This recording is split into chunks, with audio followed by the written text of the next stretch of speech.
Level 1, the rookie. You're 22, you graduated the academy 6 months ago, you still believe in the shield. Your father wore it before you, his father before him. You thought that meant something. Your first assignment is the night shift in the 6th district. It's the worst part of the city. Prostitution, drugs, stolen cars, the occasional body in a dumpster. The senior officers call it the washing machine. You don't ask why. You learn not to ask. Your training officer is a man named D'Angelo, 20 years on the job, never made detective, never wanted to. He smells like coffee and nicotine and something sour underneath. He doesn't talk much. When he does, it's instructions. Don't touch anything, don't trust anyone, don't write down what you don't want read in court. You think he's paranoid. You'll learn otherwise. On your 3rd week, you pull over a black SUV with tinted windows. The plates come back to a shell company. You know what that means. D'Angelo tells you to let it go. You ask why. He looks at you for a long moment, then tells you to pull over at the next gas station. He buys 2 coffees. He hands yours. Then he tells you about the envelope. Every cop in this district gets offered one, he says. You take it, you're in. You don't, you're out. Not fired, just reassigned to the paperwork division. The one in the basement, the one with no windows and no future. You ask him what's in the envelope. He smiles. It's not a happy smile. It depends on who's giving it. Could be 500, could be 5,000. Could be something you can't put a price on. He pauses. The first one is always small, a test, to see if you'll bite. You tell him you didn't become a cop to take bribes.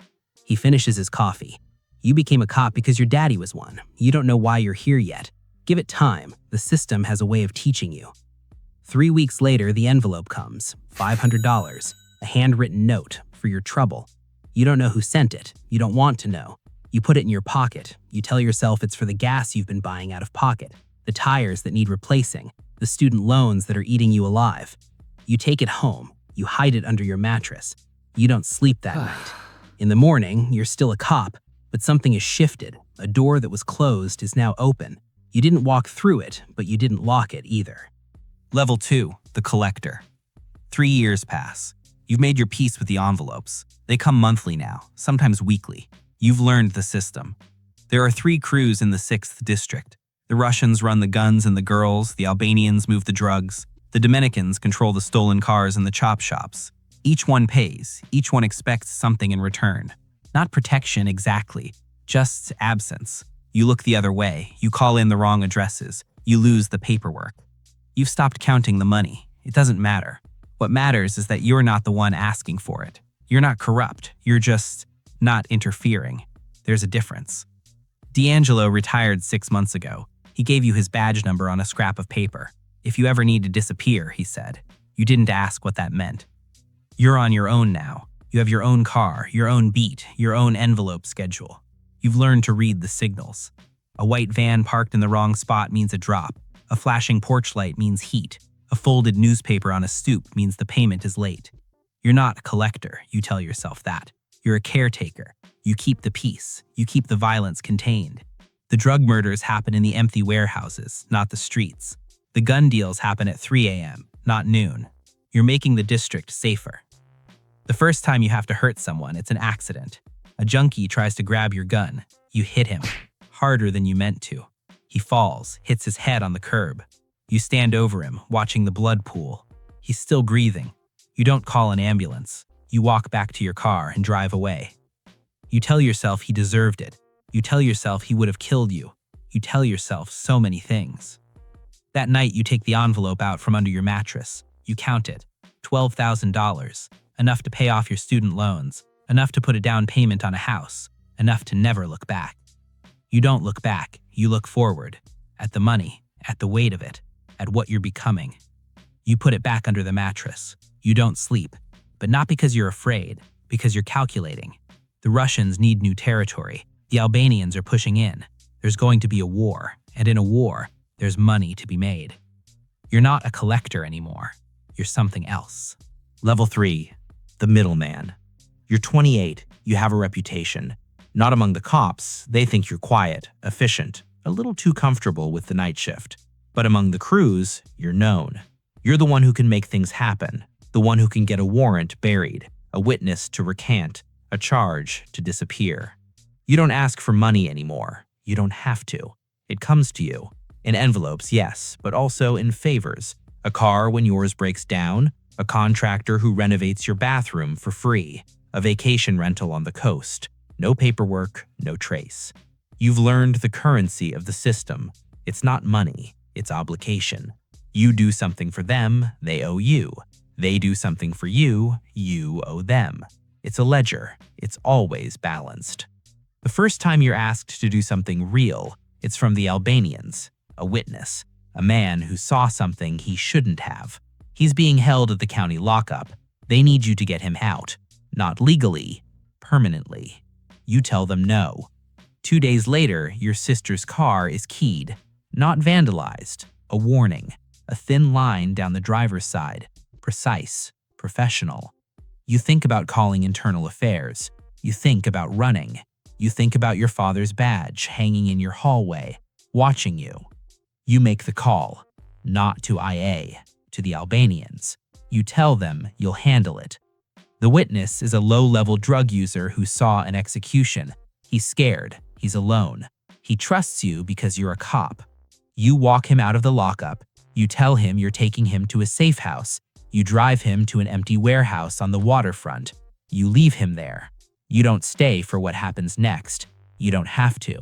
You already know. That night, you sit in your car outside your apartment. The envelope on the passenger seat is thick, $50,000. You don't touch it. You don't move. You sit there until dawn, watching the light change, watching yourself become someone you don't recognize. In the morning, you take the envelope inside. You put it with the others. You go to work. You go through the motions. No one looks at you differently. No one will know. No one will ever know. You've learned the first rule of the system. Nothing is true unless it's written down. And you write nothing down.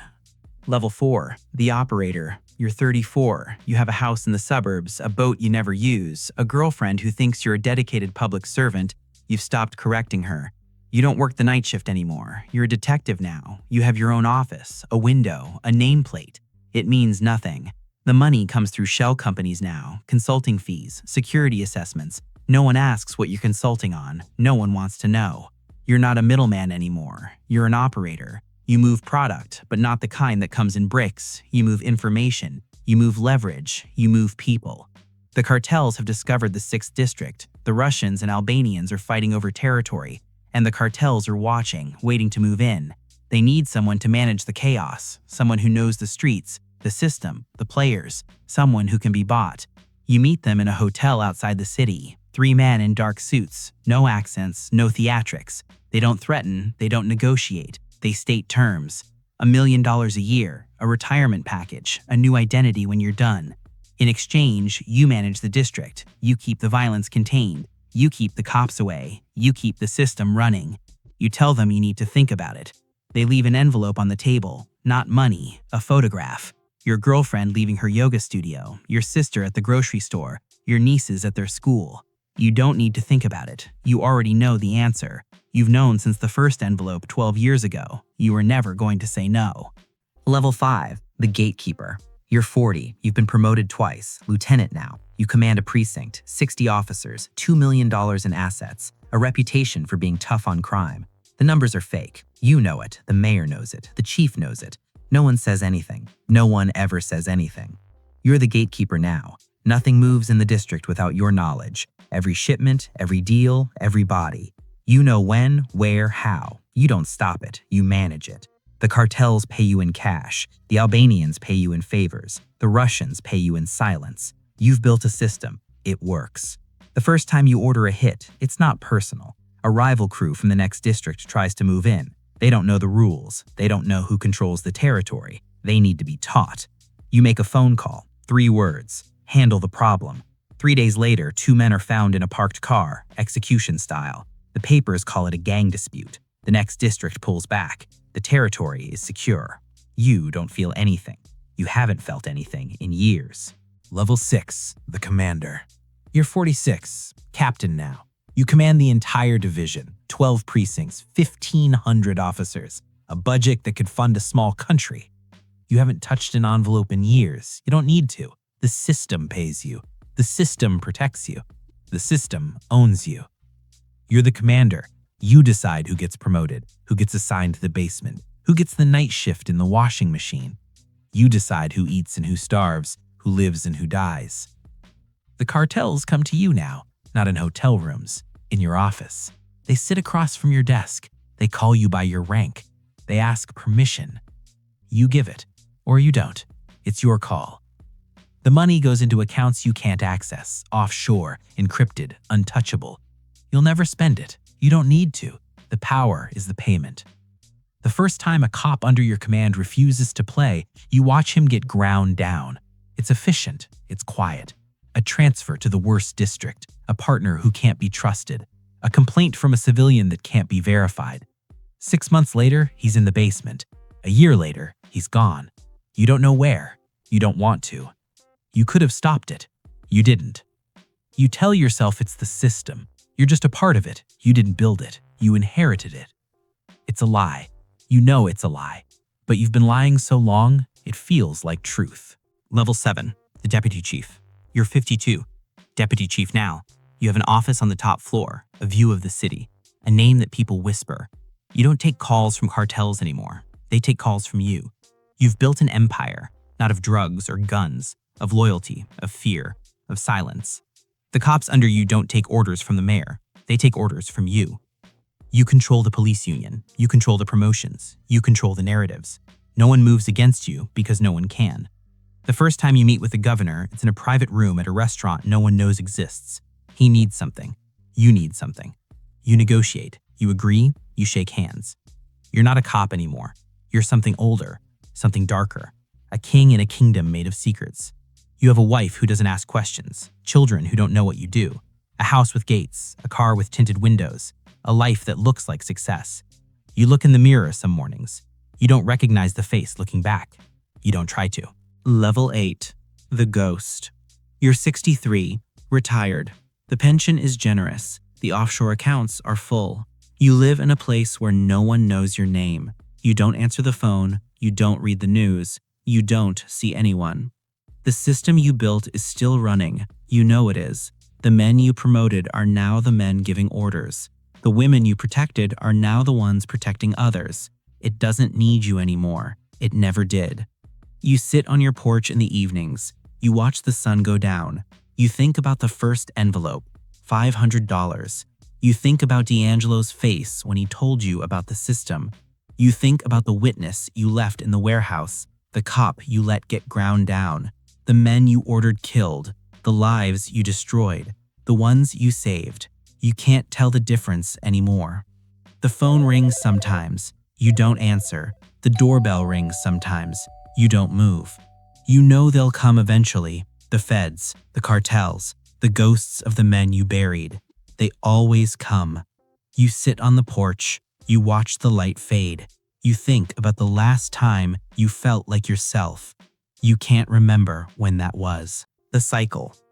Somewhere in the 6th district, a rookie is pulling over a black SUV. He's 22. He still believes in the shield. His training officer is a woman with 20 years on the job. She smells like coffee and nicotine. She's watching him. She'll tell him about the envelope soon. Not tonight. Not next week. When he's ready. When the system has worn him down enough to listen. He'll say no at first. They always do. But the loans are heavy. The rent is high. The hours are long. The system is patient. One day, an envelope will appear. $500. Maybe more. He'll take it home. He'll hide it under his mattress. He won't sleep. He doesn't know what's coming. He thinks he's choosing. He thinks he can stop any time. He doesn't know that the first envelope is the last moment he'll ever be free. He doesn't know, but he will.